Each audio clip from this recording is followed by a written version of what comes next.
You're tuned in to a one-take podcast production. This is the time of year we wait for all the time, all year long. This is what we wait for. Are you ready? Yo, Jacksonville Jaguars has to be a team full of sleepers. You talking fantasy football and you not looking at the Jacksonville Jaguars for deep sleepers. I don't know what to tell you. It is reality football. It's Andrew Luck all day. It's no better quarterback in fantasy football than Andrew Luck. You can keep your A-Rod, you can keep your Paytons. Give me Luck. I want the touchdowns, the rushing touchdowns. Give me Luck. If you're watching football and not playing fantasy football, then you're not watching football because it's no longer fantasy. It's a reality.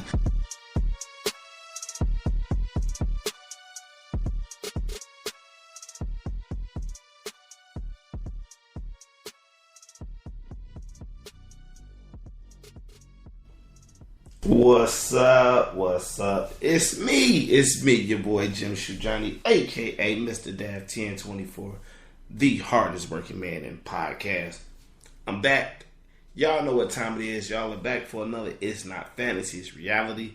It's the reality football series of one take at your chance of a championship season. And we have none other today than dealing with draft preparations. Yes. You cannot have a championship season without being ready for your draft. I know you like, Dad, what do you mean be ready for your draft? It's a lot of necessary steps you need to know and have done doing your due diligence before going into draft.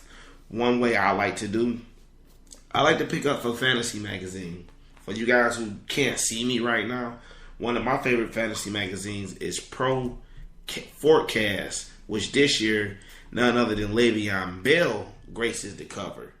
One reason I like Pro Forecast is because the simple fact, I like the game-by-game logs. I'm a big fan of the game-by-game logs. The game-by-game logs, to me, are one of those things you need in order to see what your player is doing against certain teams, especially for divisions. I know a lot of people don't pay attention to that, but when me coming to drafting, I do like to go over the game-by-game logs, especially with my marquee players.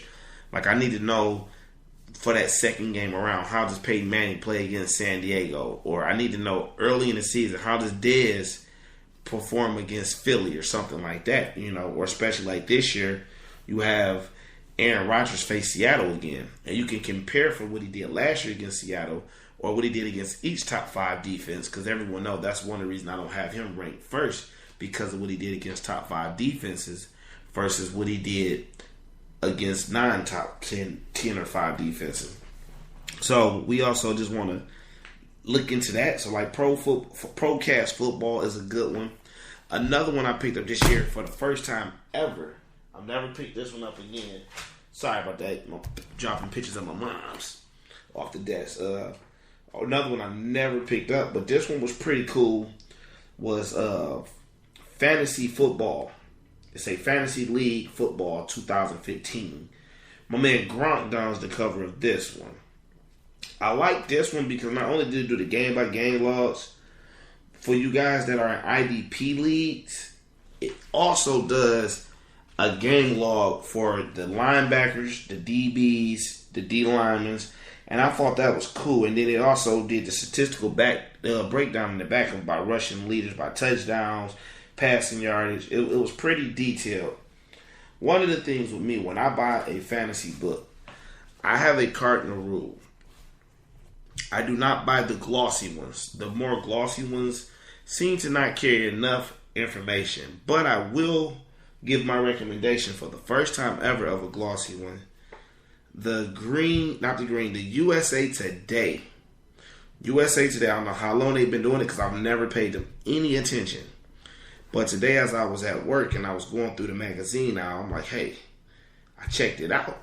And I ended up getting it. The USA Today Fantasy Football, How to Win Every Week, with Matt Forte and Bebe Demaryius Thomas on the cover. I mean, that one, to be as glossy as it was pretty good. Had a nice mock draft in there.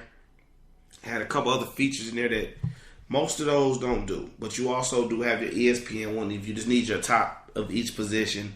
No real good detail. Your obvious sleepers, where they do all the work for you. and you just hope that they're right. Your Sports Illustrated for one, another high glossy one that's not in depth. They do all the work for you. Same thing with the NFL. Actually does one. They sell real glossy. Pictures pop off the page. I mean, they just pop off the page. But that's not what you want when you're doing fantasy football. You need one of these old school newspaper type black and blue and yellow ink. You need you one of those. Now let's get into the other steps of preparation. What you looking for? Like me personally, as you know, if you go back to knowing your league, you should scout for your draft according to the league and the scoring system you're in. Prime example, if you're in a scoring system that allows 6 per point pass and touchdown, then that's when you know the type of quarterback you should look for. If it's giving you 6 per and 1 point per 50 passing yards, you need a quarterback with a big arm that also scores a lot. So at that case, you know, when you hear those numbers, you want someone who throws a lot of touchdowns. Of course, you can't go wrong with Aaron Rodgers or Andrew Luck this year. Sorry about that. You can't go with Andrew Luck or Aaron Rodgers this year. So, you know, you mark them. What I do, I get a pack of highlighters. And I mark, you have to do it in different colors depending on how you do it. I mark my go-to players. My code change every year. They be a certain color.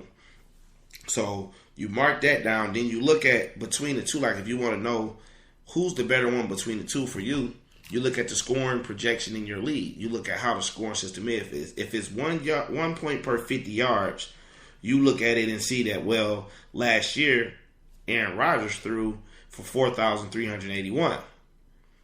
Andrew Luck threw for 4,761. So Andrew Luck has the upside because he earned you more points than A-Rod. Then you look at the touchdowns. You see it was Aaron Rodgers 30, Andrew Luck 40. Then you see Aaron Rodgers only threw 5 interceptions last year. Now, if you're in the league that's a -2 per interceptions, that means Aaron Rodgers only lost you 10 points. You look at Andrew Luck, who had 16 interceptions. Now, Andrew Luck rating may go down for you because the simple fact that he did lose you more points according to the way the system was. And then same thing as looking at your quarterback, you keep in play rushing yards. Aaron Rodgers, 269 on the year, 2 touchdowns. Andrew Luck, 273, 3 touchdowns. So it was kind of a wash there. There was just a 1 touchdown difference and a couple yard difference, you know.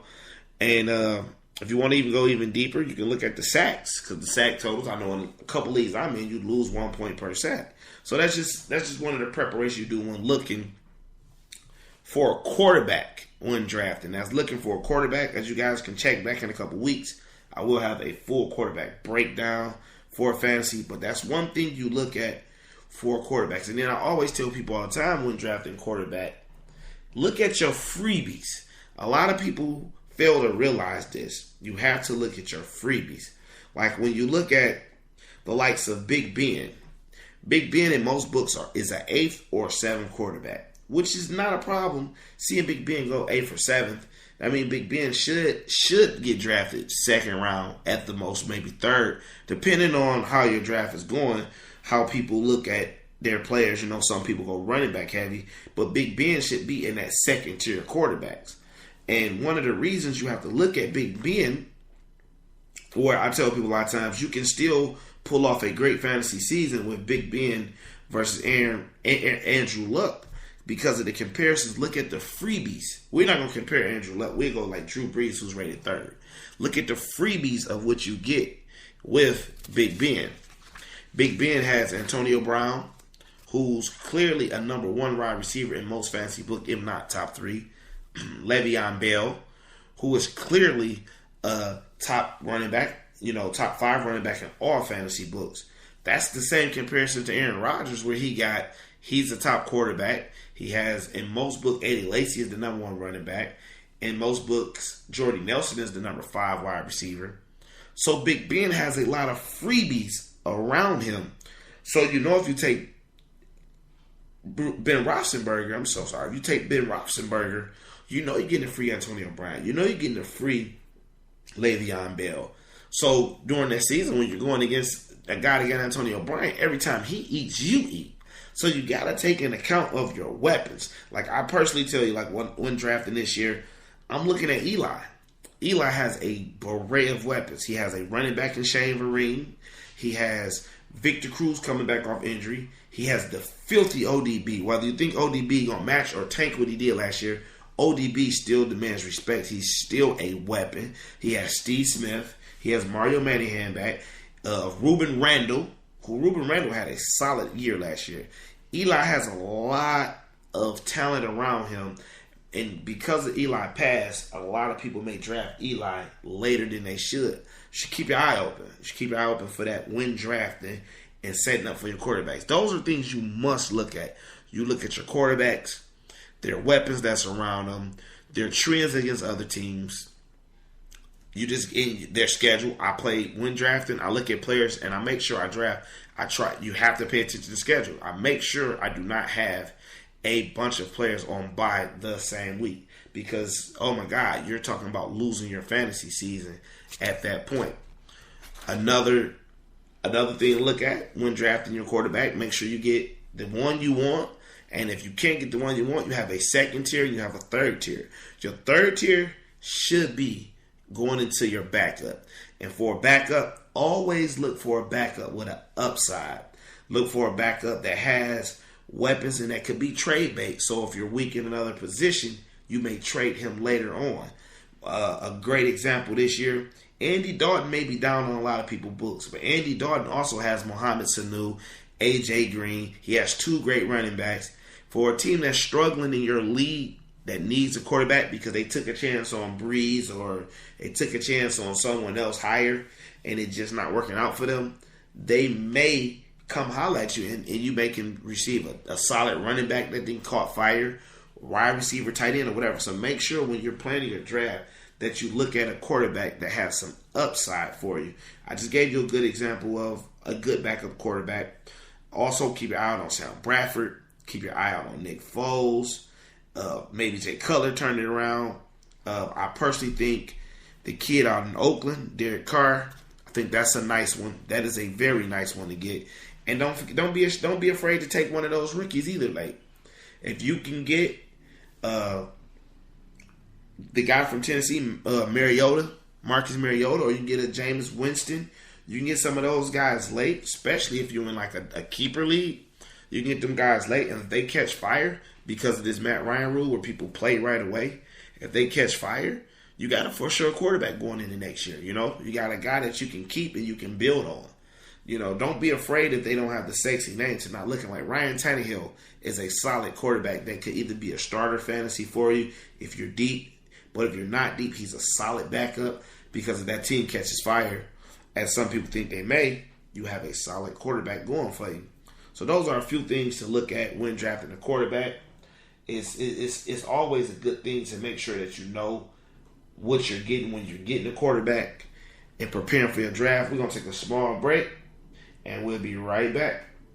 What's up, world? It's your boy Brandon M. Davenport, One Take Podcast. You know it's football season, and I know sometimes you want to get away and catch out those late season divisional road games, and you just don't have a way or just don't think it's cost efficient. No, not the case. Check out my people over at Stats Travel. They got everything laid out. You travel with other fans, great fans, on a nice luxury motor coach. I mean, they got Wi-Fi. They got karaoke on some of these coaches. It's a great experience. This is how One Take travels when we meet up to watch our games. You should check them out. And to save a little cash, tell them Johnny sent you.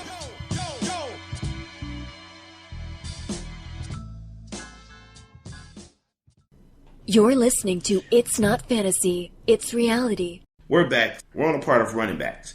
It's a couple things I look for when doing running backs. When I'm looking for a running back, I look for teams that run the ball first. Hopefully you're in the PPR. I look for teams that actually pass the ball to their running back. And one of my key things that I always look for is goal line munchers. You have to have a goal line muncher. I like those guys to get touchdowns. You do not want to get caught up in the Matt Forte era from 3 years ago where every time they got to the red zone, they took him out. Nothing eats fantasy owners up more than their workhorse getting down to the goal line and getting snatched out by another guy. That is the worst thing